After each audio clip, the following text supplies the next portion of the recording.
Autorickshaw ഓടിക്കുന്ന സമയത്ത് 6 വർഷം മുൻപാണ് പ്രവീണിന് അപകടത്തിൽ പരുക്കേറ്റത്. കാലിലേറ്റ പരുക്ക് ഗുരുതരമായതോടെ ഈ കലാകാരൻ്റെ ചിലങ്കയുടെ താളം നിലച്ചു.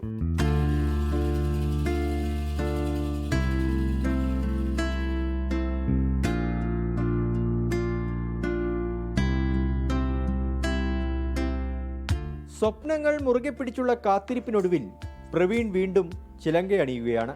കുടുംബവും സുഹൃത്തുക്കളും നൽകുന്ന പിൻബലമാണ് കരുത്ത്.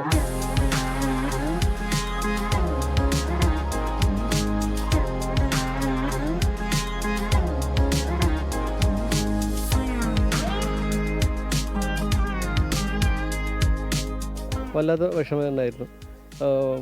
വീട്ടിൽ കിടക്കുന്ന സമയത്ത് ഫോണിൽ നോക്കി എല്ലാം മനസ്സിൽ തന്നെ ചെയ്യുമായിരുന്നു. എല്ലാം മനസ്സിൽ തന്നെ ഉണ്ട്, ഒന്നും മറന്നിട്ടില്ല. അടവുകളെല്ലാം ഉണ്ട്, മനസ്സിലുണ്ട്.